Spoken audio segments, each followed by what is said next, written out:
Hello मेरे प्यारे दोस्तों, कैसे हैं आप दोस्तों। मेरी बहू रोज़ रात 2 बजे चीखती और रोती।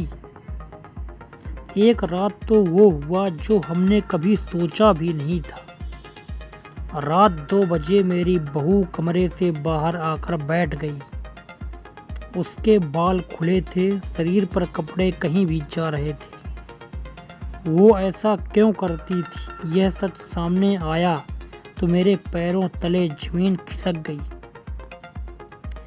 मेरे बेटे राजीव की शादी मैंने बड़ी मुश्किल से तय की थी। वह एक लड़की से प्यार करता था, लेकिन मुझे लगा कि वह हमारे परिवार और मेरे बेटे के लिए सही नहीं है।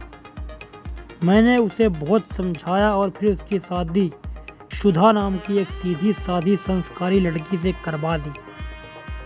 मुझे लगा कि सुधा हमारे परिवार और राजीव के लिए सबसे बेहतर होगी। शादी के बाद सुधा घर के कामों में लगी रहती थी और बड़ों का पूरा सम्मान करती थी।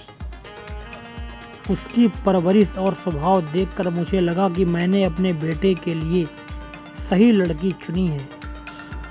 लेकिन शादी के कुछ दिनों बाद एक रात करीब 2 बजे मेरे बेटे के कमरे से सुधा की चीखने की आवाज़ आने लगी।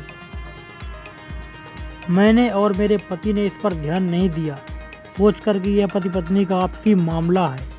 अगली रात फिर वही हुआ। सुधा की चीखें सुनकर मेरी बेटी डर गई और हमसे सवाल करने लगी। लेकिन हमने यह तय किया कि सुबह इस बारे में राजीव और सुधा से बात करेंगे। सुबह मैंने राजीव से पूछा, लेकिन वह टाल मटोल करता रहा।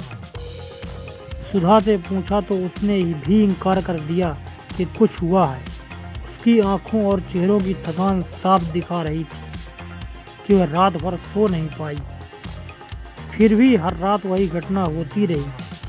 सुधा की चीखें सुनाई देती और हमारा पूरा परिवार बेचैन हो जाता।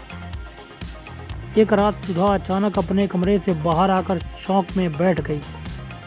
उसके बाल खुले हुए थे, कपड़े अस्त-व्यस्त थे और जोर जोर से रो रही थी। यह देखकर हम सभी डर गए। राजीव ने बताया कि यह हर रात होता है और सुबह सुधा को कुछ भी याद नहीं रहता। सुबह मैंने फैसला किया कि सुधा को उसके मायके भेज दूंगी। राजीव ने सुधा को उसके घर छोड़ दिया और वहाँ की स्थिति साफ की। सुधा के परिवार ने कहा कि उनकी बेटी कभी ऐसा व्यवहार नहीं करती थी। मैं खुद को कोसा कि मैंने शायद राजीव की शादी ठीक से नहीं सोची। 3 महीने तक सुधा मायके में रही। राजीव ने साफ कहा कि वह सुधा को वापस नहीं लाना चाहता। लेकिन फिर एक दिन सुधा खुद अपना सामान लेकर हमारे घर आ गई। उसने मुझसे कहा, माँ जी, मैं जानती हूँ कि आप क्या सोच रही हैं, लेकिन सच सुनिए। सुधा ने जो बताया वह सुनकर मेरे पैरों तले जमीन खिसक गई। उसने कहा कि यह सब नाटक राजीव ने उसे करने के लिए कहा था, ताकि वह हमारे घर से डरकर चली जाए और वे दोनों अलग रह सके। राजीव चाहता था कि सुधा परिवार से अलग होकर बड़े शहरों में उनके साथ रहे। सुधा ने पहले मना किया, लेकिन जब राजीव ने उससे बात करना बंद कर दिया तो उसने उसकी बात मान ली। सुधा की सच्चाई सुनकर मुझे बहुत दुख हुआ। राजीव ने गुस्से में कहा कि उसने सुधा को सिर्फ मेरे खिलाफ बदला लेने के लिए ऐसा करने को कहा था। मैंने राजीव से साफ कह दिया, इस घर में मेरी बहू रहेगी। अगर तुम इसे स्वीकार नहीं कर सकते तो तुम्हें इस घर में रहने की ज़रूरत नहीं होगी।